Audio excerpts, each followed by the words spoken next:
أعوذ بالله من الشيطان الرجيم. بسم الله الرحمن الرحيم. الحمد لله رب العالمين، والصلاة والسلام على أشرف الخلائق أجمعين، سيدنا وسيد الأولين والآخرين،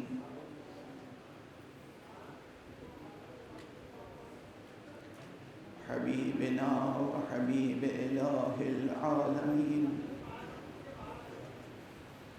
إمام المرسلين وخاتم النبيين، أبي القاسم المصطفى محمد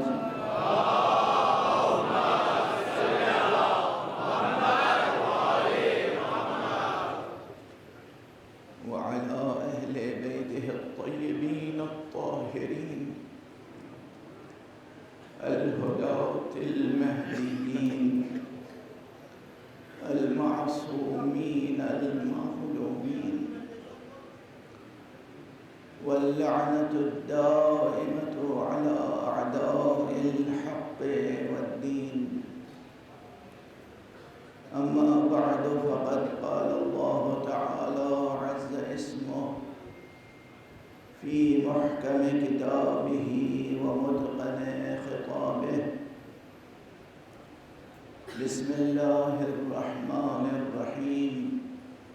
الله نور السماوات والأرض، مثل نوره كمشكاة فيها مصباح، المصباح في زجاجة، الزجاجة كأنها كوكب دري يوقد من شجرة مباركة زيتونة لا شرقية ولا غربية، يكاد زيتها يضيء ولو لم تمسسه نار، نور على نور.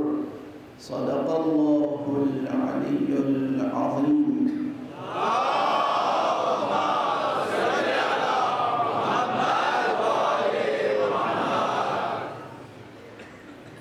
ایک اور بلند تر صلوات.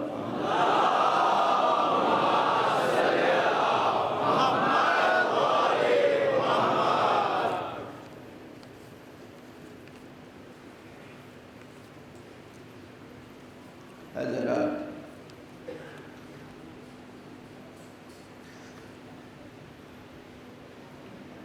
عاشورہ کا جلوس اپنی روایتی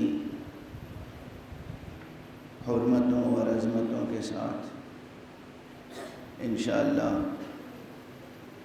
زینبیہ امام بارگاہ سے روز عاشورہ 4 بجے سے پہر شروع ہوگا، اور جے جے ہاسپٹل سے ہوتا ہوا، برہانی کالج کی طرف سے اور مجگاؤں سرکل کی طرف سے گزرتا ہوا رحمت آباد قبرستان جا کر اختتام پذیر ہوگا۔ پروردگار آپ حضرات کو توفیق عطا فرمائیں کہ اس جلوس عاشورہ میں شرکت کریں، اور جو لوگ بھی جلوس عزائے روز عاشورہ کا اہتمام کرتے ہیں، جو جس کیپیسٹی میں بھی جس قدر سرکار سید الشہداء کے لیے خدمت کرتا ہے، کوشش کرتا ہے، پروردگار اسے جزائے خیر عطا فرمائے۔ چاہے وہ امام بارگاہوں کے ٹرسٹیز ہوں،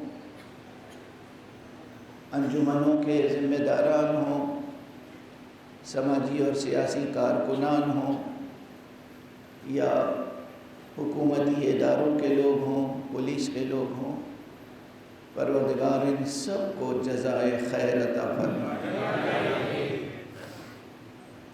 آج 8 محرم گزر گئی،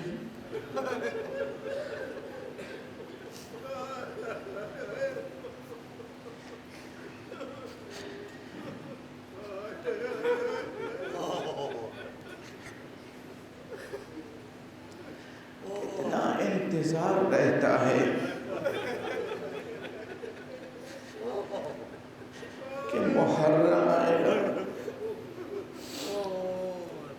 اور ہم عزاداری کی سعادت حاصل کریں. محرم آیا اور گزر گیا. کل 9 محرم ہوگی اور برسوں روز عاشورہ.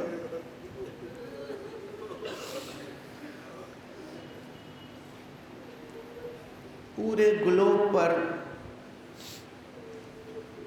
جو سیاسی، اقتصادی اور سماجی حالات ہیں،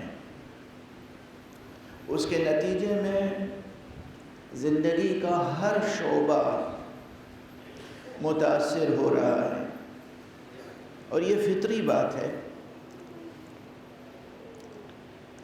یہ فطری بات ہے. ہمیشہ یہی ہوا ہے اور یہی ہوگا. اس زمان و مکان میں، اس اسپیس ٹائم کمپلیکس میں یہی ہوتا آیا ہے، یہی ہوتا رہے گا کہ زندگی کے شرائط، کنڈیشنز، سرکمسٹانسز یہ انسانی زندگی کے ہر شعبے کو متاثر کرتے ہیں. سب سے زیادہ جو چیز متاثر کرتی ہے وہ ہے اقتصادی حالات، اکنامکس. اس کے بعد جو سب سے زیادہ متاثر کرتی ہے چیز وہ سیاسی حالات ہیں، پولیٹیکل کنڈیشنز اور سرکمسٹانسز. یہ دونوں مل کر انسانی معاشرے کو اور انسانی سماج کو بہت متاثر کرتے ہیں، بہت زیادہ. تو پوری دنیا کی جو سیاسی و اقتصادی صورتحال ہے، یہ دنیا کے ہر مذہب اور ہر مسلک کے انسانوں کو بھی متاثر کر رہے ہیں یہ حالات. یہ حوالہ اس لیے دے رہا ہوں، اور اس میں پھر بیماریاں آ جاتی ہیں، وبائیں آ جاتی ہیں، بلائیں آ جاتی ہیں، کووڈ-19 آ گیا. ان سب نے عزاداری کی قدروں کو بھی متاثر کرنے کی کوشش کی اور کر رہے ہیں. میری آواز جہاں تک جا رہی ہے، میں آپ سے بس ایک التماس رکھتا ہوں. اگر تعلق آپ کا حضرت سید الشہداء امام حسین سے ہے،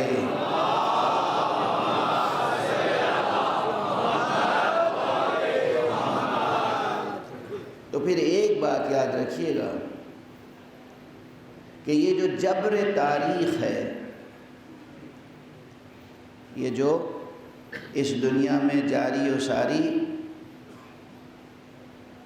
میٹیریل ڈائلیکٹسزم ہے، یہ جو جبر تاریخ ہے، یہ جو جبر زمان و مکان ہے، یہ جو مادی حالات کا جبر ہے، اس کے آگے مجبور ہو جانا کسی حسینی کو زیب نہیں دے گا.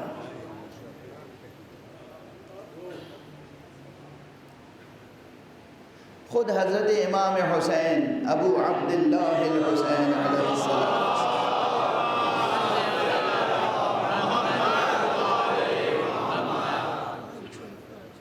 اگر جبر تاریخ کے فلسفے کو ہم قبول کر لیں کہ نہیں، ہم کچھ نہیں کر سکتے، جو حالات ہیں ہم ان حالات کے ساتھ ہی دریا کی سطح پر بہتے ہوئے معمولی سے تنکے کی طرح بہنا ہے، اگر ہم یہ سمجھ لیں تو پھر ہرگز ہم پیرو حضرت سید الشہداء علیہ السلام نہیں کہلا سکتے. کیونکہ اس وقت یہ جو میں کہتا آیا ہوں، چاہے توحید اور الہیات کے چیپٹرز ہوں اور چاہے انسانی زندگی کے کسی بھی شعبے سے متعلق باتیں ہوں، میں نے کہا نا کہ پوری انسانیت میں یہ 5 انوار جو ہیں یہ اللہ کی حجت ہیں، اللہ کی سب سے بڑی آیت ہیں، یہ ہیں آفتاب افلاک ہدایت۔ تو آقا حضرت ابو عبداللہ الحسین علیہ السلام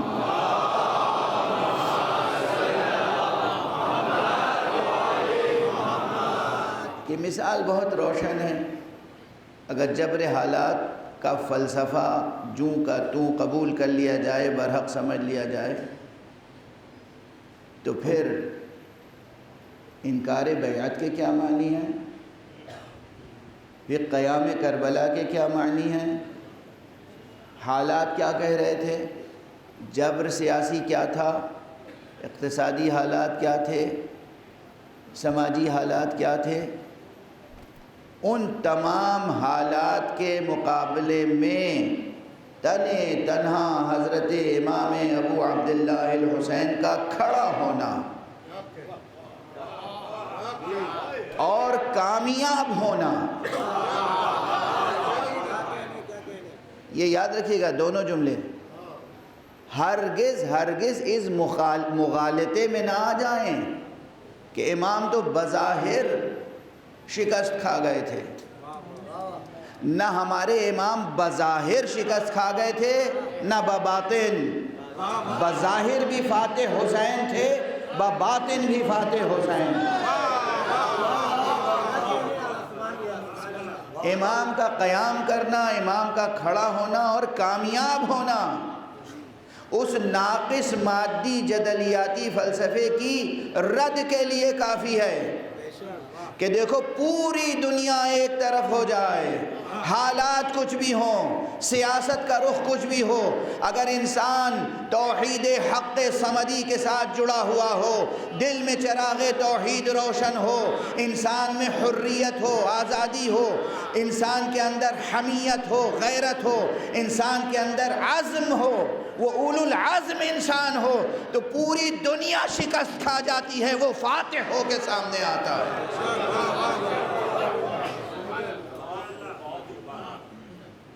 یہ حقیقت ہے، یہ سچائی ہے، اسے صرف سخن گسترانہ بات نہ سمجھیں، اور اسے یہ نہیں کہ بڑی بڑی سیاسی تحریکوں کے ساتھ ہی صرف جوڑا جائے، یہ خیال ہو، یہ تصور نہیں، زندگی کی چھوٹی بات ہو یا بڑی بات، ہر چیز کے ساتھ یہ تصور وابستہ ہونا چاہیے کہ ہم ہیں کون؟ ہم خدا رکھتے ہیں۔ ہم ہیں کون؟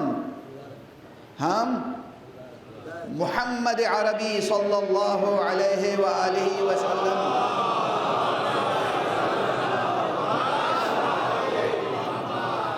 جیسا رسول رکھتے ہیں۔ ہم امیر المؤمنین علی ابن ابی طالب علیہ السلام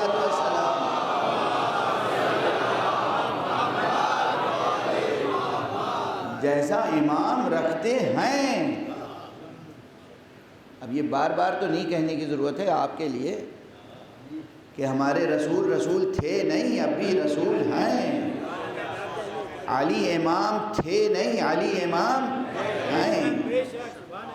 سرکار سید الشہداء امام ابو عبداللہ الحسین ہمارے امام اور رہبر تھے نہیں، امام اور رہبر ہیں، اور تا قیامت رہیں گے، تا قیامت رہیں گے۔ حضرت امام حسن مجتبی علیہ السلام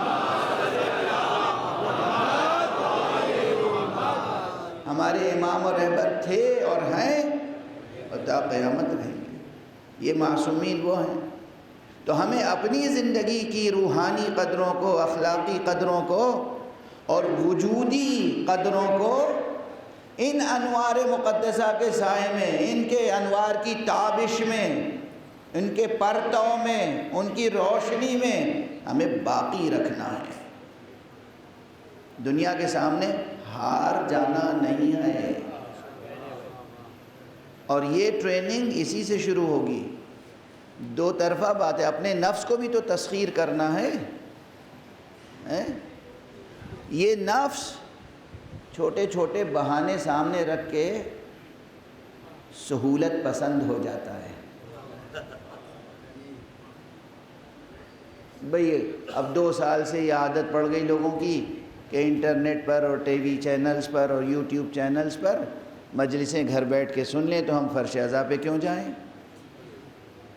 اب یہ کوئی آپ کو امریکہ اور اسرائیل تھوڑی سکھا رہا ہے، یہ تو آپ کا نفس ہے جو وسوسہ کر رہا ہے. ہر چیز معلوم ہوا، کوئی بھی چھوٹا سا واقع ہوا امریکہ اسرائیل. وہ شیطان بزرگ ہے، اس میں کوئی شک نہیں، مگر ہم لوگوں کا نفس بھی کیا شیطان خرد ہے. نفس اپنے نفس پر نظر رکھیں.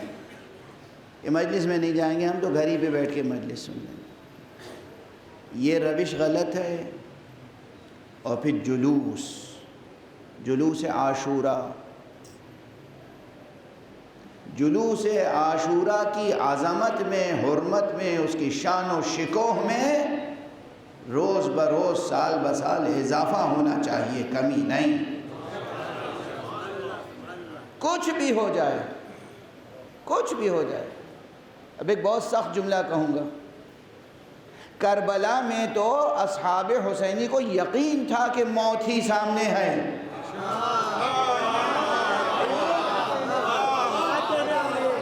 مگر زیر پرچم عباس رہے یا نہیں رہے، یہ علم بھی جو جلوس عزا میں لے کے آپ جاتے ہیں منسوب تو حضرت عباس سے ہے نا. اس علم کو چھوڑ کر آپ گھر کیسے بیٹھ جائیں گے؟ پھر کس منہ سے کہیں گے کاش ہم کربلا میں ہوتے تو قربان.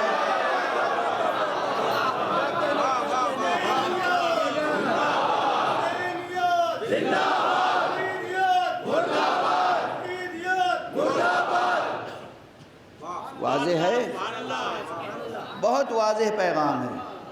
اور وہی آداب، سر برہنہ ہو، آستینیں الٹی ہوئی ہوں، گریبان کھلا ہوا ہو، جہاں تک کوشش کیجیے گا پا برہنہ ہو.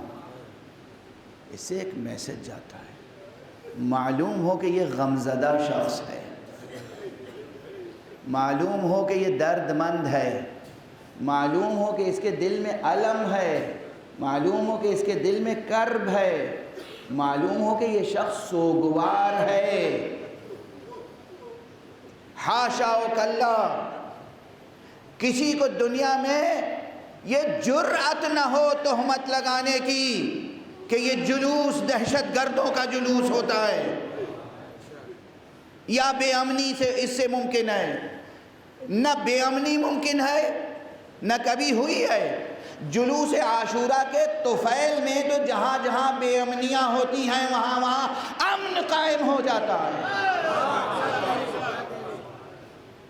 اور ایک دن کا امن نہیں. اب عجب رخ پہ گفتگو چل پڑی آج. ظاہر ہے میں ان مجلسوں میں جو عوامی مجلسیں ہوتی ہیں، یہ میرا ذہنی رویہ یہ ہے کہ وقتی مسائل پر بھی پھر ذرا تفصیل سے گفتگو کر لیتا ہوں. میرے علم میں ہے یہ باتیں، جنہوں نے آنکھوں سے دیکھا ہے اور اس میں معاملات میں شریک رہے ہیں انہوں نے نقل کیا، اور کتنے معاملات میں میں خود شریک رہا ہوں کہ معلوم ہوا کہ ملک کے 2 گروہوں میں اختلاف ہے. یہ ان کا منہ دیکھنا نہیں چاہتے، وہ ان کا منہ دیکھنا نہیں چاہتے. حیدرآباد میں، دلی میں، مختلف شہروں میں یہ واقعات ہوئے ہیں. خود سے عزاداروں نے یہ طے کر لیا کہ اس سال ہم اپنا جلوس لے کر، علم لے کر، تعزیہ لے کر ان کے محلے سے نہیں جائیں گے، ہم اس محلے سے جائیں گے. محرم آنے سے پہلے وہ لوگ خود آئے.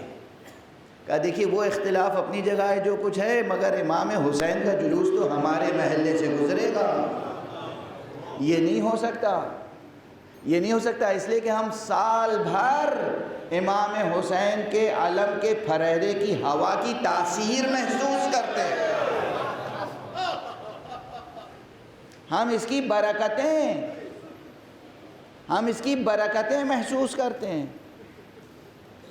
تو جلوس عاشوراء کے شکوہ میں اس کی شان میں کوئی کمی نہ آئے، تعداد کم نہ ہو، شرکت سلیقے سے ہو، صفائی کا خیال رکھیں اور حزن و ملال کو ظاہر کریں۔ ایک صلوات پڑھ دیں محمد و آلہ۔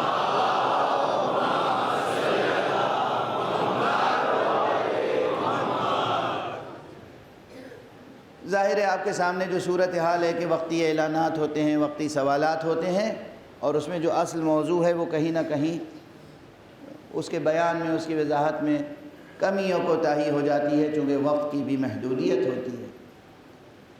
عنوان تھا ہمارا اس مرتبہ امام حسین انوار و اقدار۔ مقصد یہ تھا کہ ہم اس عنوان کے تحت آقا حسین کی سیرت کے نورانی گوشے پیش کریں آپ کے سامنے، اور وہ قدریں، وہ ویلیوز جس کی ضرورت تمام عالم انسانیت کو ہے، صرف شیعوں کو نہیں ہے، صرف سنیوں کو نہیں ہے، صرف مسلمانوں کو نہیں ہے، تمام عالم انسانیت کے لیے حضرت سید الشہداء ابو عبداللہ الحسین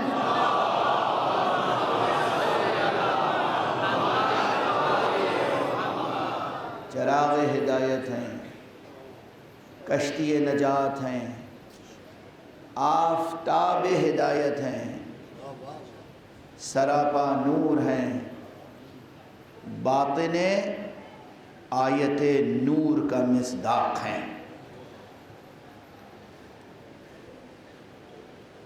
جس بات کا مجھے پہلے سے خیال تھا اور ظاہر بھی کر چکا تھا کہ آیت نور کی تفسیر بھی شاید مکمل نہ ہو پائے گی، اور جو کچھ میں اس ضمن میں عرض کرنا چاہتا ہوں وہ کچھ عرض نہیں کر پاؤں گا، لیکن ہمیشہ ایک کامیابی ضرور مجھے ملتی ہے، وہ یہ کہ ذہنوں کو کم سے کم اس موضوع سے مانوس کر دیتا ہوں، اذہان مانوس ہو جاتے ہیں، سوالات ذہن میں پیدا ہو جاتے ہیں، اور یہ سوالات آپ کو اس دروازے سے جوڑے رکھتے ہیں کہ جس دروازے سے ہر سوال کا جواب ملتا ہے۔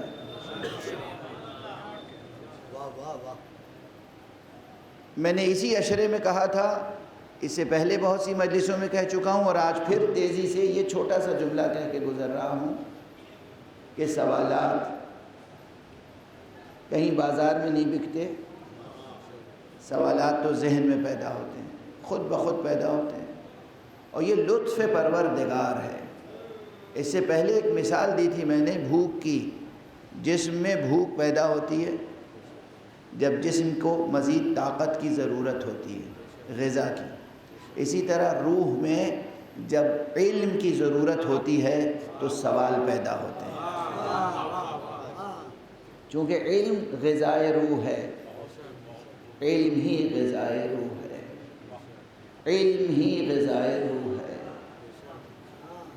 روح کی غذا کچھ نہیں ہے سوائے علم کے۔ جسم عناصر خاکی سے بنا ہے تو اس جسم کی غذا خاک سے رویدہ ہوتی ہے، اس جسم کی غذا زمین سے پیدا ہوتی ہے۔ روح عناصر خاک سے نہیں بنی ہے، روح امر ربی ہے، تو روح کی غذا بھی ادھر سے نازل ہوتی ہے۔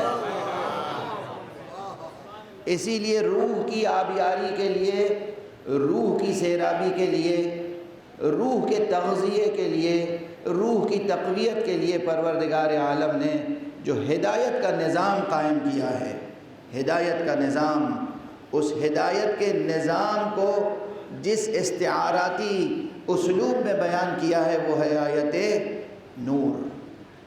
اور اس نقطے پر مختلف مذاہب اور مسالک کے لوگوں میں اختلاف نہیں ہے۔ میں نے آج بھی مطالعہ کیا، بہت سی تفسیروں کا مطالعہ کیا، شیعہ مصنفین کی تفسیریں ہوں یا اہل سنت علماء کی تفسیریں ہوں سورہ نور کی، اکثر مفسرین اگر اجماع حاصل کریں، اکثر مفسرین اس بات کے طرف اشارہ کرتے ہیں، بلکہ صراحت کرتے ہیں کہ مراد اس آیت نور میں ہدایت الہیہ ہے۔ اللہ کی ہدایت کا جو نظام ہے وہ بڑا نورانی نظام ہے۔ اس کی تشبیہ دی ہے آیت نور میں مشکات و چراغ و مصباح، اور آخر آیت میں صراحت بھی ہے، یہد اللہ لنورہ من یشاء، اللہ جس کو چاہتا ہے اپنے نور کی طرف ہدایت فرماتا ہے۔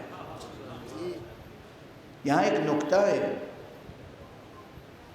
اللہ جسے چاہتا ہے اپنے نور کی طرف اس کی ہدایت کرتا ہے۔ اگر کوئی واقعاً در اہل بیت تک آ جائے تو اسے شکر کرنا چاہیے کہ اللہ کی عنایت خاص شامل حال۔ اگر اللہ کی عنایت خاص شامل حال نہ ہوتی تو اس خانہ نور کی طرف ہدایت کیسے حاصل ہوتی؟ اس میں خاص توفیق الہی شامل ہوتی ہے۔ یہد اللہ لنورہ من یشاء، اللہ ہدایت فرماتا ہے اپنے نور کی طرف، یعنی اپنی جانب سے بھیجے جانے والے ہادی کی طرف۔ اور نور کیا ہے؟ اللہ ہدایت کرتا ہے سورج کی طرف، اللہ ہدایت کرتا ہے چاند کی طرف، بدر کامل کی طرف۔ اللہ یہد اللہ لنورہ، اللہ ہدایت فرماتا ہے اپنے نور کی طرف، من یشاء، جسے وہ چاہتا ہے، جسے وہ چاہتا ہے ہدایت فرماتا ہے۔ یہاں ابھی جبر و قدر کی طرف ذہن عالی نہ جائے، یہاں پوشیدہ ہیں دو چیزیں، ایک قاعدہ لطف اور ایک مصلحت و توفیق۔ اللہ نے خلق کس لیے کیا ہمیں اور آپ کو، سب کو، اس کائنات کو؟ یہ اس کے فیض کا تقاضا تھا۔ یہ لفظیں یاد رکھیے گا، میں کبھی کبھی کلیدی لفظیں حوالے کر دیتا ہوں، چونکہ ہر لفظ کے ضمن میں جو تفصیلی بیان ہے نا علمی، وہ بیان وقت کے سانچے میں اسے فشردہ کر کے پیش کرنا مشکل ہوتا ہے کبھی کبھی۔ تو یاد رکھیے کہ جیسے اس سے پہلے میں نے آج دن میں بھی پڑھا ہے، اس سے پہلے بھی پڑھا تھا، اور آپ کے سامنے بھی تیزی سے دہرا دوں اس توقع کے ساتھ کہ پہلے سے آپ کو یاد ہوگا، یہ چیز آپ کو یاد ہو جانی چاہیے، حفظ ہو جانی چاہیے۔ اب دیکھیں یاد ہے یا نہیں، جوان جواب دیں گے تب۔ قرآن مجید کے بارے میں اگر میں یہ پوچھوں کہ قرآن مجید اگر ایک کتاب ہے تو اس کا موضوع کیا ہے، سبجیکٹ کیا ہے، ایک لفظ میں قرآن مجید ایک کتاب ہے اور اس کا موضوع ہے توحید، توحید حق صمدی۔ یہ کلیدی الفاظ ہیں، یاد رکھیے گا، اس سے بہت سے پیچیدہ مسائل حل ہوتے ہیں۔ قرآن مجید کا عملی پیغام کیا ہے؟ تقوی۔ قرآن مجید کا نظام کیا ہے، جو نظام اس نے دیا ہے عالم انسانیت کو؟ ولایت۔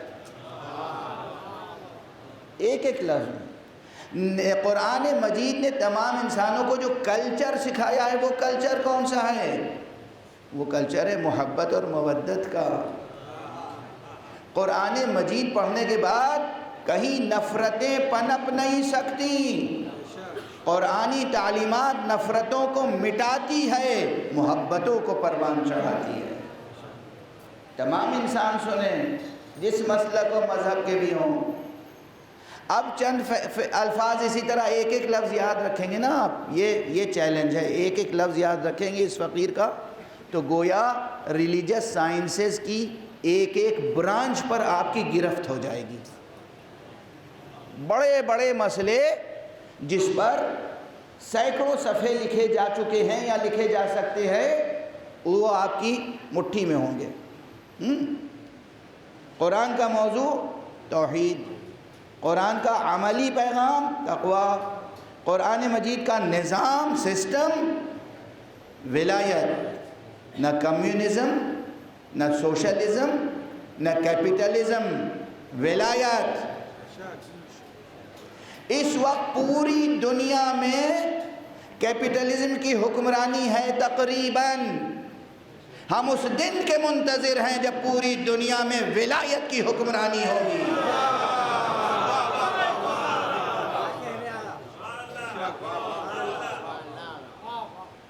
ولایت کی حکمرانی یعنی کیا؟ کیپٹلزم کی حکمرانی کے کیا معنی ہیں؟ ایک ایک لفظ میں۔ کیپٹلزم کی حکمرانی کے معنی یہ ہیں کہ امیر سے امیر تر ہوتا چلا جائے، صاف صاف باٹم لائن۔ یہاں بڑی ٹرمینالوجیز استعمال کروں آپ کے سامنے، کوئی یونیورسٹی کا لیکچر تو ہے نہیں، یہاں کوئی یونیورسٹی کا پروفیسر بھی بیٹھا ہے، ادیب بھی ہے، شاعر بھی ہے، عالم بھی ہے، اسکالر بھی ہے، لیکن ایک مزدور بھی بیٹھا ہوتا ہے ہمارے سامنے۔ تو ہم بالکل سادہ سی بات کہیں، کیپٹلزم کی فلسفہ کیا ہے؟ جو امیر ہے وہ امیر سے امیر تر ہوتا جائے، جس کے پاس پیسے ہیں اس کے پیسے میں اضافہ ہوتا جائے، ثروت میں اضافہ ہوتا جائے، اور جو غریب ہے وہ غریب سے غریب تر ہوتا چلا جائے۔ اور ان کیپٹلسٹوں کے سامنے یہ جتنی بھی تقریریں کرتے ہیں نا، UN کے پلیٹ فارم سے، یونیسکو کے پلیٹ فارم سے، اور پتہ نہیں کن کن پلیٹ فارم سے، یہ سب سیاسی باتیں ہوتی ہیں۔ Human rights, human values, moral values, سب سیاسی باتیں ہیں، اس میں کوئی جوہری حقیقت نہیں ہے۔ عام انسانوں کی قدر و قیمت ان کے سامنے حشرات الارض کے برابر بھی نہیں ہے۔ ان مکروہ لوگوں کو پہچانیں، بیدار ہوں، غفلت میں نہ رہیں، ان کی میٹھی میٹھی باتوں میں نہ آ جائیں۔ ان کے سامنے حقیقتاً انسان کی کوئی قدر و قیمت نہیں ہوتی، کوئی قدر و قیمت نہیں ہے۔ مگر آپ دیکھتے نہیں ہیں کس طریقے سے دنیا کے بڑے بڑے ملکوں کو تباہ کر دیتے ہیں۔ یمن میں کیا ہو رہا ہے؟ کون ہے مجرم؟ کس لیے جنگ ہو رہی ہے یمن کی؟ دنیا کے اور کتنے ملکوں کو بتاؤں کیوں جنگ ہو رہی ہے؟ روس اور یوکرین کی کیوں جنگ ہو رہی ہے؟ کیوں؟ کس لیے؟ اور یاد رکھیے، جنگوں کے برے اور خراب اثرات پڑتے ہیں انسانوں پر۔ اگر ذہن بیدار ہے تو ایک جملہ کہوں، دنیا کی تمام جنگیں وہ ہیں جو تمام انسانی معاشرے پر برے اثرات ڈالتی ہیں، الا ایک جنگ تھی، جنگ کربلا۔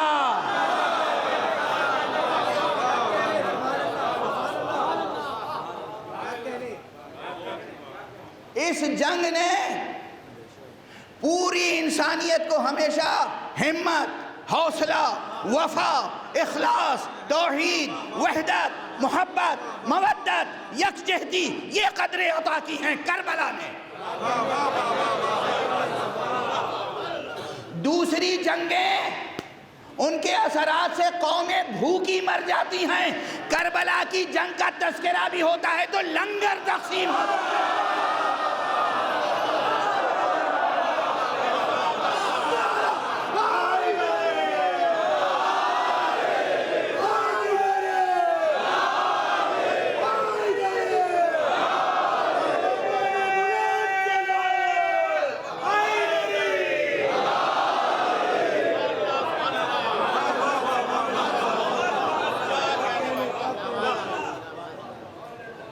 کربلا کی یاد میں کوئی 40 کے جلوس میں جا کے دیکھیے،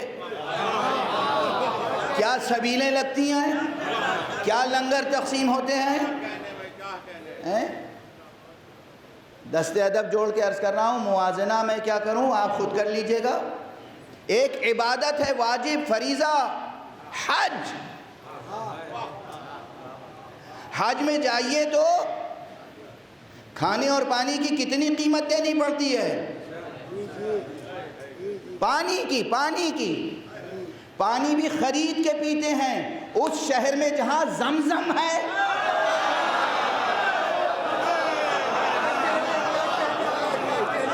اور چلے جاؤ کربلا، اس شہر میں جہاں پانی بند کیا گیا تھا، آج کسی کو پانی خرید کے پینے کی ضرورت نہیں ہے۔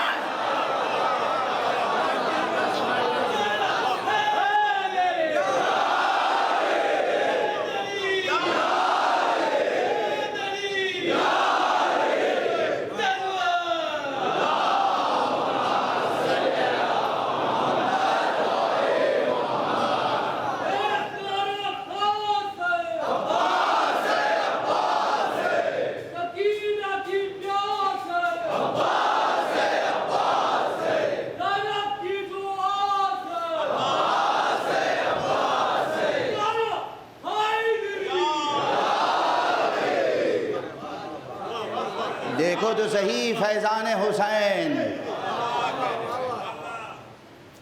ہم سنتے ہیں، دہراتے ہیں، خدا رازق ہے، خدا کریم ہے، خدا رحیم ہے، خدا فیاض ہے۔ ان آنکھوں سے جب دیکھتے ہیں تو اس کا فیض کبھی فاطمہ کے در سے ملتا ہے، کبھی حسین کے در سے ملتا ہے۔ پانی نہیں، پانی غذا کا، یہ تو زندہ معجزہ ہے، جا کے دیکھ لے کوئی۔ کربلا کے پیاسوں کا زندہ معجزہ، ساری دنیا میں سبیلیں لگتی ہیں۔ میں ان سبیل لگانے والوں کو بھی سلام کرتا ہوں، دعائیں دیتا ہوں۔ میرا تو دل چاہتا ہے کہ ان کی حوصلہ افزائی کے لیے ہر سبیل پر جا کر خود حاضری دوں، تھوڑی دیر اپنے ہاتھ سے راستے میں گزرنے والوں کو میں پانی پلاؤں، شربت پلاؤں، ان کی خاطر کروں، چاہے وہ جس مذہب کے بھی ہوں، اور بتاؤں کہ دیکھو یہ پیو، حسین کو یاد رکھنا۔ بہت بڑی عبادت ہے، یہ عبادت ہے، میں کہہ رہا ہوں عبادت ہے۔ خدا آپ کو زندہ سلامت رکھے، آپ کو خوب برکتیں عطا فرمائے۔ جو جتنا بھی کنٹریبیوشن کرتے ہیں ان سبیلوں کے لیے یا کسی بھی اعتبار سے امام حسین کی عزاداری میں، آپ کو اندازہ نہیں ہے کہ اس کا اجر کتنا ملتا ہے خود اس دنیا میں، اور کتنا ملے گا اس دنیا میں۔ یہ کوئی جذباتی باتیں نہیں کر رہا ہوں، یہ حقیقت ہے، ٹھوس حقیقت۔ کل سے اگر ذہن کا آپ کا مربوط ہے تو کل میں نے ایک سوال کیا تھا نا، حالانکہ جواب بھی دے دیا تھا، مگر پھر اور واضح کر دوں۔ دنیا خدا رازق ہے، کریم ہے، رحیم ہے، رحمان ہے، عظیم ہے، اس کے بندے پھر جہالت اور افلاس میں کیوں مبتلا ہیں؟ یہ بھکمری کیوں ہے جگہ جگہ؟ افریقہ میں، یمن میں، مختلف جگہوں پر، اور صرف ایشیا اور تھرڈ ورلڈ کی بات نہیں ہے۔ ذرا چلے جائیے ساؤتھ امریکہ میں، چلے جائیے دوسرے کنٹریز میں، وہاں کس قدر غربت ہے، کس قدر افلاس ہے، کیسی ناداری ہے۔ سب کا درد آپ کے دلوں میں ہونا چاہیے، اور سب کی خبر رکھیے۔ یہ کیوں بھوک کون بانٹ رہا ہے؟ آج کا ویسٹرن کیپٹلزم۔ یہ بھوکوں کو بھوکا رکھتے ہیں۔ ارے یہ تو وہ ہیں جو بچوں کے ہاتھوں سے نوالا چھین لے۔ آپ کیا جانیں ان کی شقاوت؟ اپنی مرضی سے، اپنے حقد، اپنے حسد، اپنی غلط سیاست کے لیے ہاسپٹلز پہ بمباری نہیں کرتے، یہ کرتے ہیں یا نہیں؟ اور ان کے خلاف کوئی مقدمہ قائم نہیں ہوتا عالمی عدالت میں، کیونکہ عدالت بھی ان کی، وہی مجرم، وہی حاکم، وہی منصف۔ اسکولوں پہ حملے ہوتے ہیں یا نہیں؟ نادان بچے، طالب علم حاصل کرنے والے بچے سسک سسک کے مر جاتے ہیں یا نہیں؟ جرائم، جنگی جرائم کا ذرا ایک فہرست تو مرتب کیجئے، اور پھر اندازہ لگائیے کہ اس دنیا کا سب سے بڑا قاتل، سب سے بڑا مجرم، سب سے بڑا شقی امریکہ کے علاوہ کوئی نظر آتا ہے؟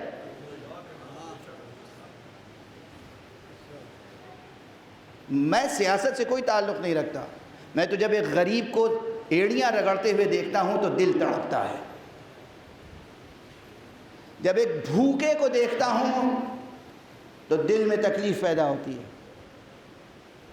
یہ جو ویسٹرن کیپٹلزم ہے اور ان سب کے اوپر جو حضرت شیطان اکبر ہیں امریکہ صاحب، ان کی کیا پالیسیاں ہیں؟ دوسرا ملک پنپتا ہوا انہیں اچھا نہیں لگتا، دوسرے معاشرے گرو کریں، گروتھ ہو، ایوولوشن ہو، ترقی ہو، پروگریس ہو، آگے بڑھیں، وہ انہیں اچھا نہیں لگتا۔ جھوٹ بولتے ہیں مسلسل، جو کہتے ہیں ہم تو سب کی بھلائی چاہتے ہیں۔ کسی کی بھلائی نہیں چاہتے، کسی کی بھلائی نہیں چاہتے۔ جھوٹے بہانے نکال کر دوسرے ملکوں کو تباہ کرنا، یہ ان کی سیاست ہے کھلی ہوئی، یہ ان کی سیاست ہے۔ تو ان کا کام ہے بھوک تقسیم کرنا، بھوک پروان چڑھانا۔ ان کی پالیسی ہے جاہل رکھنا، جاہل بنانا۔ آپ کوئی اچھی یونیورسٹی بنانے، آپ کے اوپر پابندیاں لگ جائیں گی۔ آپ کو کیا حق ہے یونیورسٹی بنانے کا؟ آپ کون ہوتے ہیں؟ میں جب کہوں گا تب یونیورسٹی بنائیے گا، میری اجازت سے۔ آپ کو کیا حق ہے ہاسپٹل بنانے کا؟ میں جب کہوں گا میری اجازت سے، میری نگرانی میں ہاسپٹل بنیں گے۔ سمجھ رہے ہیں آپ؟ سیاسی تقریر نہیں ہے، ہرگز یہ نہ سمجھیے گا کہ سیاسی تقریر ہو رہی ہے، ہرگز نہیں۔ میں انسانی مسائل کو ایڈریس کر رہا ہوں اور یہ بتا رہا ہوں کہ دنیا کے سرمایہ داروں، سرمایہ پرستوں سے عالم انسانیت کا بھلا ہونے والا نہیں ہے۔ بھلا ہوگا تو اس دین، اس مسلک، اس مذہب اور ان ویلیوز اور اس لائٹ اور اس انلائٹنمنٹ کے ذریعے جو کربلا کے بھوکے اور پیاسوں کے ذریعے سے سامنے آئی۔ بہت واضح پیغام ہے۔ کل سے آج تک 2-3 بلکہ اس سے زیادہ جرنلسٹ، کوئی ٹی وی جرنلسٹ، کوئی ویسے ہی میڈیا کا شخص پوچھ چکا، آپ عزاداری کرتے کیوں ہیں؟ آپ محرم کے پریچر بن کے آتے کیوں ہیں؟ آپ کس لیے چاہتے ہیں کہ عزاداری فروغ پائے؟ سڑکوں پر لے کر جلوس کیوں آتے ہیں؟ ہم اس لیے آتے ہیں چونکہ ہم سے کوئی بھوکا دیکھا نہیں جاتا، ہم سے جہالت دیکھی نہیں جاتی، ہم سے بیماریاں دیکھی نہیں جاتی، ہم سے بے امنی دیکھی نہیں جاتی، ہم سے بے چینی دیکھی نہیں جاتی، ہم سے فتنہ و فساد اور لڑائی اور جھگڑا یہ دیکھا نہیں جاتا۔ تو ہم کیسے روکیں؟ ہمارے پاس کوئی طاقت نہیں ہے، کوئی اسلحہ نہیں ہے۔ ہمارا اسلحہ ہے آنسو، ہماری طاقت ہے ہمارا غم۔ ہم کربلا کے مظلوموں کا تذکرہ کر کے لوگوں کے دلوں کے گداز کو، درد کو بڑھانا چاہتے ہیں کہ سمجھو انسان جب مظلوم ہوتا ہے تو کیا کیفیت ہوتی ہے۔ اور ظالم کی شناخت پیدا کرو، ظالم کی شناخت پیدا کرو، پہچان۔ اور میڈیا کے لوگوں سے میں دست ادب جوڑ کے کہتا ہوں، خدا را اپنے ضمیروں کو زندہ رکھیں۔ بن چکی ہے میڈیا انڈسٹری، بن چکی ہے، مگر آپ انسان ہیں نا، آپ کے سینے میں دل ہے نا، آپ کے کاسے سر میں دماغ ہے نا، آپ کے مادی وجود کے اندر ایک روح ہے یا نہیں؟ آپ عوام الناس کے سامنے جو خبریں پیش کریں وہ اس نیت سے اور اس ارادے سے کہ ہمیں انسانیت کو بھلائی تک پہنچانا ہے، ہمیں جہالت مٹانی ہے، ہمیں غربت مٹانی ہے، ہمیں نفرتیں مٹانی ہیں۔ میڈیا کے ذریعے سے نفرتیں بڑھائیں نہیں، مٹائیں۔ محبتوں کو پروان چڑھائیں، مودتوں کو پروان چڑھائیں۔ بس گفتگو ہوتی چلی جا رہی ہے، وقت گزرتا چلا جا رہا ہے۔ میں تو چند لفظیں کلیدی اور آپ کے سپرد کرنا چاہتا تھا۔ قرآن مجید، دیکھیے یہ گفتگو اس لیے ضروری ہے، انٹلیکچول ڈسکورس بہت کرنا آتا ہے مجھے، فلسفی بیان کرنا بہت آتا ہے، پہلے تو بدنام تھا میں اسی حوالے سے کہ مولانا ممبر پہ بیٹھ کے مشکل زبان استعمال کرتے ہیں اور فلسفہ آپ کہہ رہے ہیں بیان کرتے ہیں، لوگ تو کہتے ہوں گے فلسفہ بگھارتے ہیں۔ جس کی جو سطح ہوتی ہے تہذیبی وہ ویسی ہی تو گفتگو کرتا ہے نا. فلسفہ، منطق، حکمت سب اپنی جگہ، کچھ بات عملی بھی تو ہونی چاہیے، نظریات عمل سے جڑے ہوئے ہوں. تو یہ عملی باتیں روزمرہ کی ہر گھر میں کربلا برپا ہے. اب تو جدید شعراء کیا کہیں گے جو ہمارے کلاسیکی شاعر کہہ گئے ہیں. لکھنؤ دبستان کے بانیوں میں، لکھنؤ دبستان کے حضرت شیخ امام بخش ناسخ لکھنوی، ناسخ لکھنوی نے چھوٹی بہر میں عجیب و غریب شعر کہا ہے.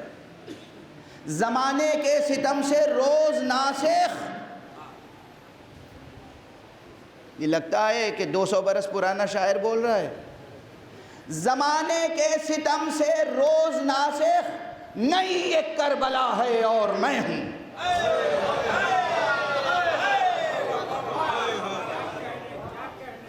زمانے کے ستم سے روز ناسخ، نئی ایک کربلا ہے اور میں ہوں. اور ان تمام کربلاؤں کے پیچھے کہیں نہ کہیں خونی پنجہ، آہنی پنجہ سرمایہ پرستوں کا ہوتا ہے، سرمایہ داروں کا ہوتا ہے، اور بطور خاص ویسٹرن کیپٹلزم. اس سے تمام لوگوں کو، ایک صرف میں عرض کر چکا، صرف شیعوں کے لیے تقریر نہیں کر رہا ہوں، تمام انسانوں کا مسئلہ ہے. اللہ نے پیدا کیوں کیا؟ فیض، ایک لفظ یاد رکھیے گا، فیض. فیض وجود تھا جو ظاہر ہوا تو تمام عالم امکان وجود میں آیا. یاد رہے گا یہ جملہ. اللہ نے فیض وجود بخشنے کے بعد پھر ضرورت سمجھی، اس کی حکمت کا تقاضا یہ ہوا کہ ان کے لیے ہدایت، ایک تو ہدایت فطرت میں رکھی. فطرت میں ہر انسان کی فطرت خود مکمل کتاب ہدایت ہے. کاش یہ جملہ لے کے جائیں. ہر انسان کی فطرت، نیچر ایک مکمل کتاب ہدایت ہے. مگر چونکہ یہاں ماحول ایسا ہوتا ہے کہ ہر شخص اپنی کتاب فطرت پڑھ نہیں پاتا، تو پھر اس کو مزید ہدایت کی ضرورت ہوتی ہے. دل کہتا ہے کہ سچ بولو، انسان حالات سے مجبور ہو کر جھوٹ بولتا ہے. تو چاہیے کہ کوئی نبی سامنے آئے صادق اور امین، اور وہ اس ضمیر کی آواز کو زندگی عطا کرے، یہ حکم دے کہ سچ بولو، جھوٹ بولنا گناہ ہے. ضمیر انسان کا، فطرت انسان کی کہتی ہے دیکھو خیانت نہ کرو، امانت میں خیانت نہ کرو، مگر انسان خیانت کرتا ہے. اب ضرورت ہے ایک ایسے نبی کی جو آ کے تعلیم دے، دیکھو خیانت نہ کرو. یہ اندر سے ابھرنے والی آواز فطرت کی اور عقل کی، اس کو قوت عطا کرتا ہے کون؟ نبی. یہ نبی کو کیوں بھیجا اللہ نے، وجود عطا کیا فیض کے تقاضے کے تحت. فیض نبیوں کے، رسولوں کے، اماموں کے بھیجنے اور معین کرنے کا نظام قائم کیا. کس لیے؟ لطف خدا. یاد رہے گا، لطف، فیض اور اس کے بعد لطف. فیض 4 لفظیں وہ یاد رکھیے گا، توحید، تقوی، ولایت، مودت. اب یہ 3 لفظیں یاد رکھیے گا، فیض وجود کا فلسفہ، لطف ہدایت کا فلسفہ. اب انسان کو مزید بھی کچھ چاہیے. اندر سے آواز آ رہی ہے، یاد رکھیے گا، اندر سے آواز آ رہی ہے، باہر سے آواز آ رہی ہے. اندر سے ایک طاقت اچھائیوں کی طرف اور خدا کی طرف آگے بڑھا رہی ہے. باہر سے ایک طاقت بلا رہی ہے، راستہ دکھا رہی ہے. لیکن اس کے باوجود بھی زمین سنگلاخ ہے، پتھر ہیں، کنکڑیاں ہیں، کانٹے ہیں، دریا ہے، سمندر ہے، رکاوٹیں ہیں. ادھر ایک شقی کھڑا ہے، ادھر ایک سرمایہ پرست کھڑا ہے، ادھر کوئی اور محارب کھڑا ہوا ہے. یہ جو رکاوٹیں ہیں، ان رکاوٹوں کو دور کرنے میں بھی اگر انسان اپنے اندر کی آواز سنے، اس پر لبیک کہے، نبی کی آواز سنے، امام کی آواز سنے، لبیک کہے اور آگے بڑھنے کی کوشش کرے، پوری کوشش کرے. تو اب فیض کے بعد، لطف کے بعد ایک تیسری چیز آتی ہے، اسے کہتے ہیں توفیق. توفیق کا کیا معنی ہے؟ اب سمجھ میں آئی توفیق؟ توفیق عرض کر لینے دیجئے، وقت گزرا جا رہا ہے لیکن عرض کر لینے دیجئے. یہ سب کلیدی لفظیں ہیں، ہر زبان پر ہیں لیکن اس کے معنی نہیں جانتے یا غلط کانسیپٹ لیے بیٹھے ہیں. توفیق کا ورڈ جو ہے یہ نکلا ہے، روٹ ورڈ ہے اس کا واو فے قاف، وفق. اسی سے اردو زبان میں ایک لفظ عام ہے اور ہندی میں بھی ہے، موافقت. عام لفظ ہے نا. کوئی شخص کوئی کام کرنا چاہتا ہے، آپ اٹھے، آپ نے کہا یہ کام بہت اچھا ہے بھائی، میں بھی آپ کے موافق ہوں، آپ کے ساتھ ہوں. یہ کیا ہوئی؟ موافقت. ٹھیک ہے. موافقت کے مقابلے میں کیا چیز ہوتی ہے؟ مخالفت. جب میں نہیں ساتھ دوں گا، مجھے سمجھ میں نہیں آئی بات آپ کی، میں آپ کے ساتھ نہیں ہوں. موافقت کے معنی ہے ساتھ آ جانا. اب چونکہ وقت نہیں ہے نا، اس لیے ایک جملے میں کہہ رہا ہوں. توفیق جو میں نے کہا، وجود کیوں عطا کیا اللہ نے؟ بتقاضائے فیض. ہدایت کا نظام قائم کیا بقاعدہ لطف، اس کے بعد بھی نہیں چھوڑا. اور توفیق کا نظام رکھا کہ جب انسان دل سے کوئی نیک کام کرنا چاہتا ہے تو اللہ اپنی مشیت سے، اپنے لطف سے، اپنے کرم سے، اپنے اختیارات سے تمام حالات کو اس کے موافق بنا دیتا ہے.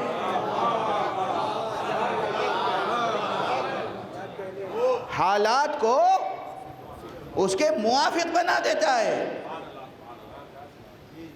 تاکہ وہ اس نیکی تک پہنچ سکے، اس خیر کو حاصل کر سکے اور حق سبحانہ و تعالیٰ کی سچی بندگی کر سکے، حق سبحانہ و تعالیٰ سے قریب ہو سکے.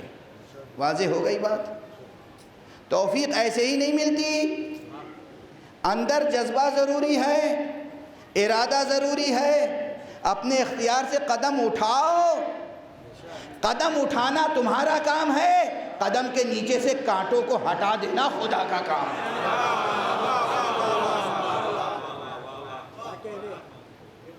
سمجھ میں آئی توفیق؟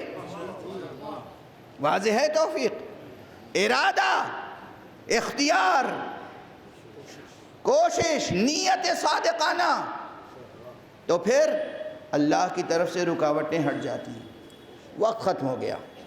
ایک جملے میں یہ فلسفہ بھی سمجھ میں آ جائے گا اور آپ مصائب کی طرف متوجہ ہو جائیں گے.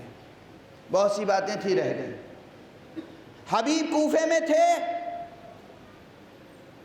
آقا حسین کربلا پہنچ گئے تھے. کوفے میں پورا حصار تھا، کوئی اپنے گھر سے نکلنے نہ پائے، کوئی حسین تک پہنچنے نہ پائے. حصار تھا، حصار، ناکہ بندی، راستے بند، پہرے. حبیب نے ارادہ کیا،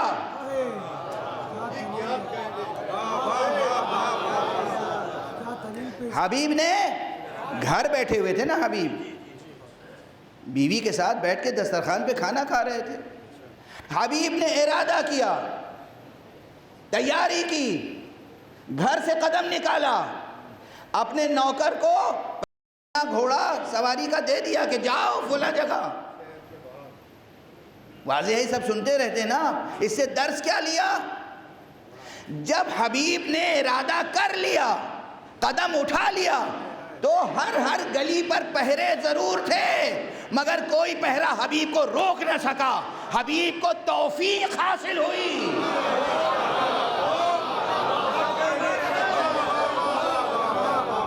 حبیب آقا حسین تک پہنچ گئے.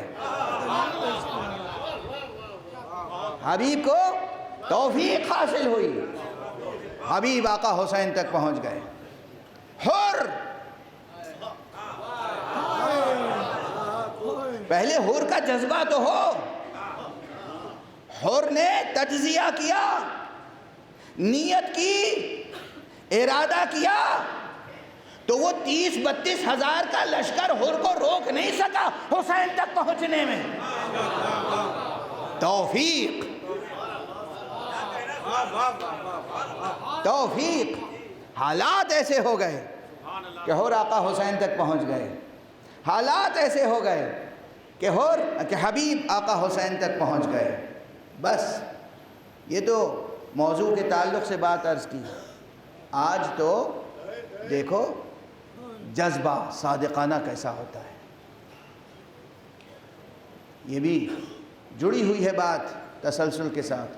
آقا حسین جب مکے سے کربلا کی طرف آ رہے تھے تو راستے میں ایک مقام پر اپنے فرس ہی پر، گھوڑے پر، اپنی سواری پر چلے جا رہے ہیں، جاتے جاتے حالت نومیہ طاری ہوئی، جسے عام اصطلاح میں کہتے ہیں غنودگی، نیند سی آئی، بس ایک ذرا سی نیند سی آئی، اور اس کے بعد آپ نے کہا انا للہ وانا الیہ راجعون والحمد للہ رب العالمین۔ خدا کی قسم، ارے دنیا حسین کو پہچانے تو صحیح۔ یہ دو جملے الگ الگ ہیں نا۔ الحمدللہ کب کہتے ہیں؟ جب کوئی نعمت ملتی ہے، جب کوئی نعمت ملتی ہے تو الحمدللہ کہتے ہیں۔ آقا حسین نے پہلے کہا انا للہ و انا الیہ راجعون، اور فوراً کہا والحمدللہ رب العالمین، اور ایک مرتبہ نہیں کہا، 2-3 مرتبہ کہا ہے۔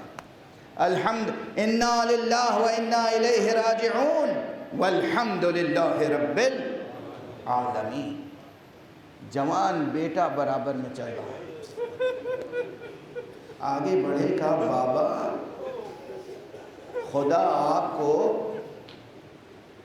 کوئی برا وقت نہ دکھائے، یہ تو بتائیے کہ آپ انا للہ و انا الیہ راجعون کیوں فرما رہے ہیں؟ بس عزیزان، مجلس ختم ہوا چاہتی ہے، 2-3 جملے کہوں گا۔ یہ تو اتنی عظیم شہادت ہے کہ اس شہادت کو پڑھنے کے لیے ہی کلیجہ پھٹ جاتا ہے۔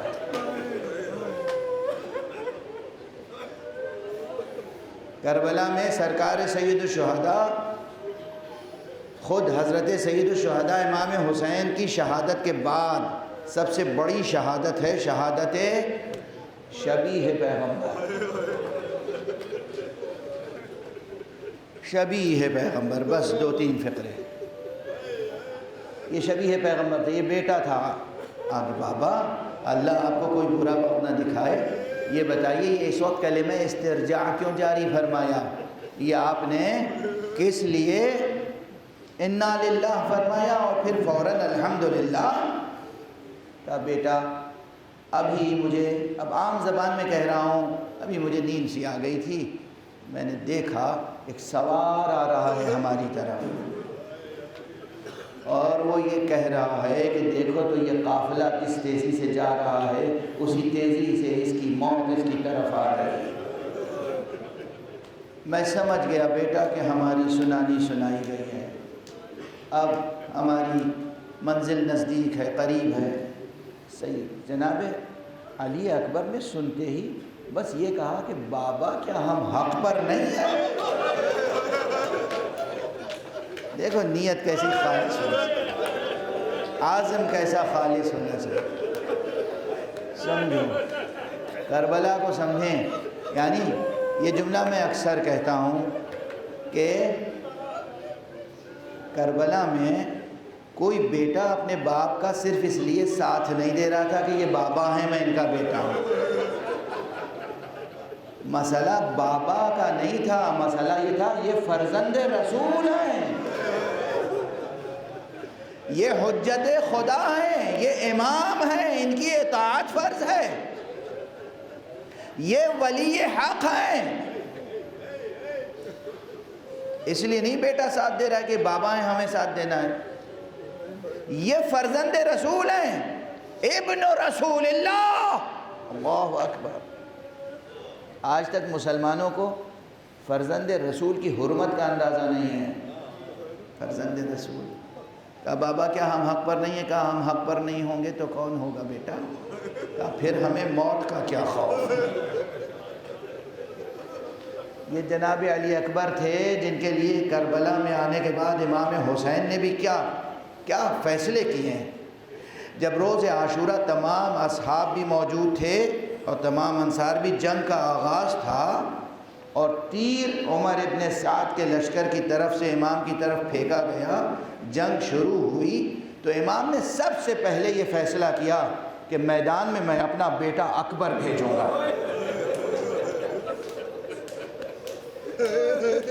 جیسے ہی آپ نے اعلان کیا میدان میں سب سے پہلے اپنا بیٹا اکبر بھیجوں گا، اصحاب آ گئے، آقا یہ نہیں ہو سکتا، ارے ہم زندہ رہیں اور شبیہ پیغمبر۔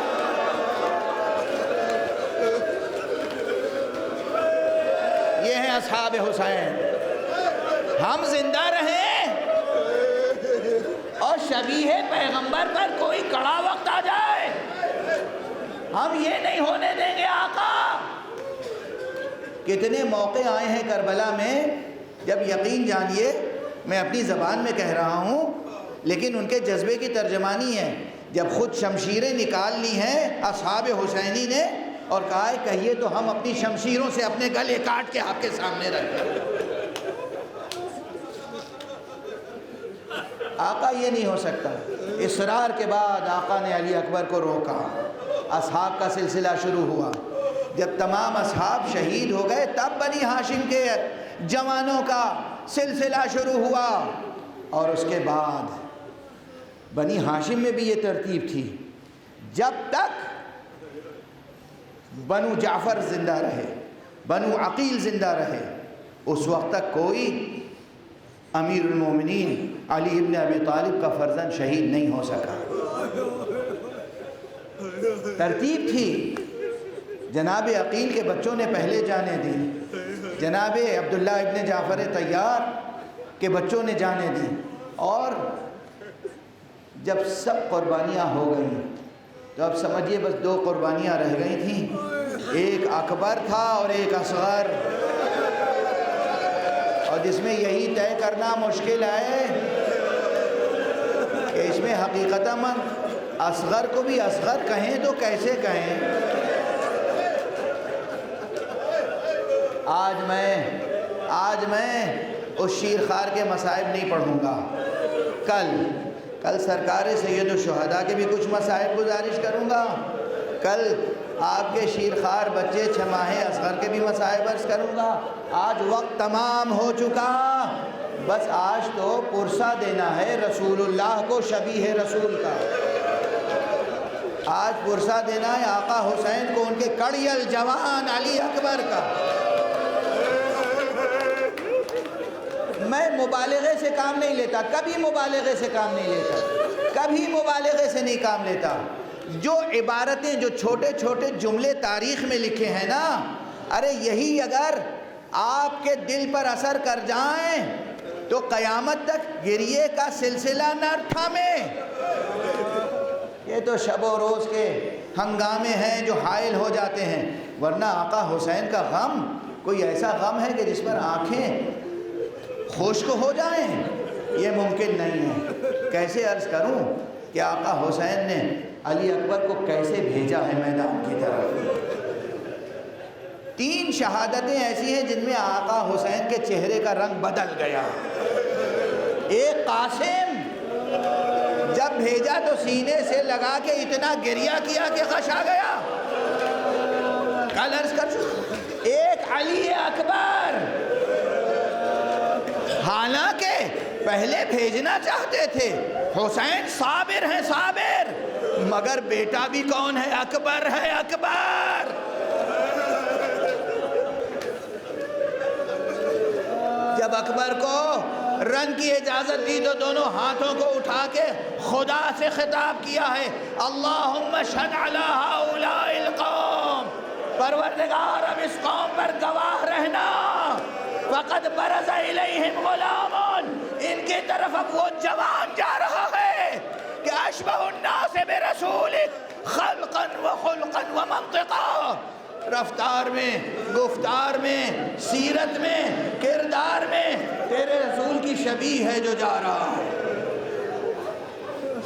پروردگار تو جانتا ہے، کننا اذا اشتقنا الى رؤیت رسولک، اگر ہم تیرے رسول کی زیارت کے مشتاق ہوتے تھے، نظرنا الیہ، ہم اس بچے کو دیکھ لیتے تھے۔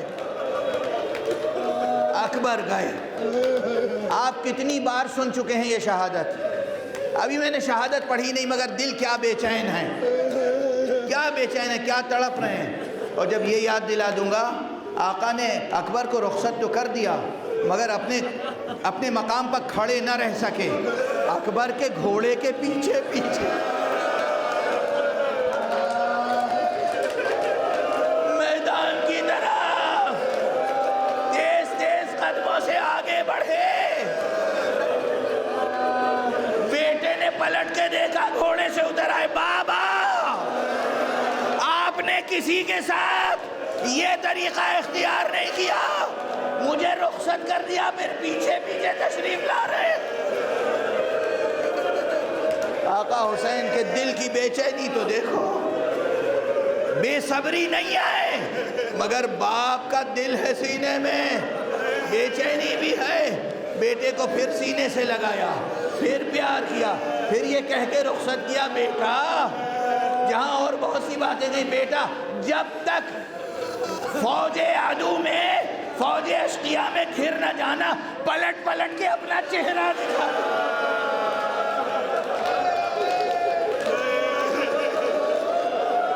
بس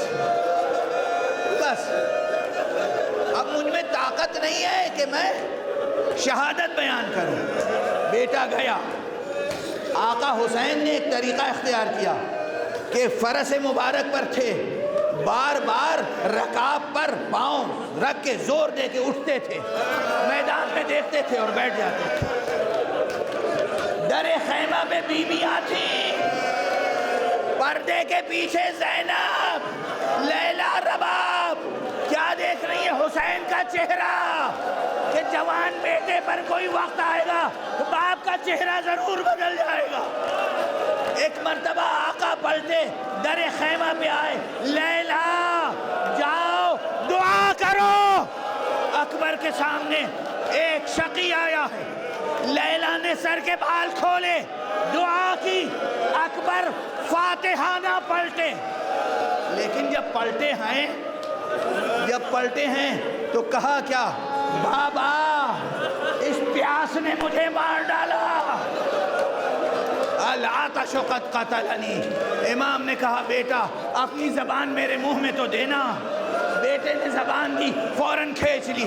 بابا آپ کی زبان میں میری زبان سے زیادہ کانٹے پڑے۔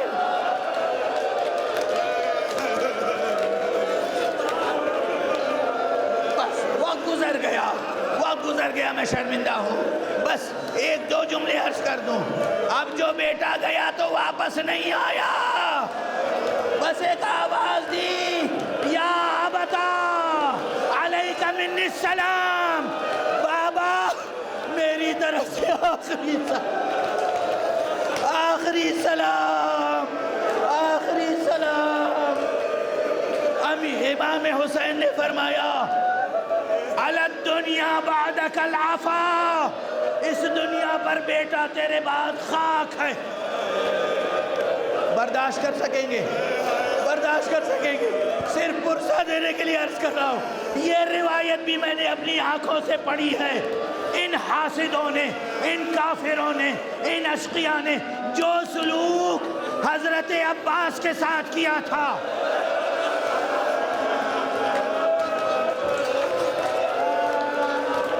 آقا حسین کی شہادت کے بعد اکبر شبیہ رسول کے جسم کے ٹکڑے ٹکڑے کیے۔ خدا آپ سب کو کربلا جانے کی توفیق۔ ذریح مبارک میں جوان بیٹے کی قبر، قدم مبارک کے پاس چھوٹی سی قبر ہے۔ یہ چھوٹی سی قبر اس لیے ہے، اکبر شبیہ رسول، تصویر پیغمبر کو پارا پارا کیا گیا، ٹکڑے ٹکڑے کیا گیا، اور جب حسین نہیں تھے تو لیلا کی آنکھوں کے سامنے اکبر کا سر قلم کیا۔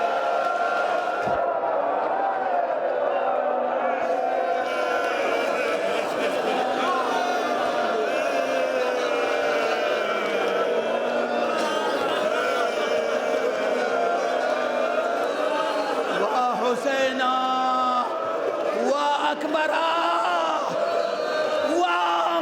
آ جاؤ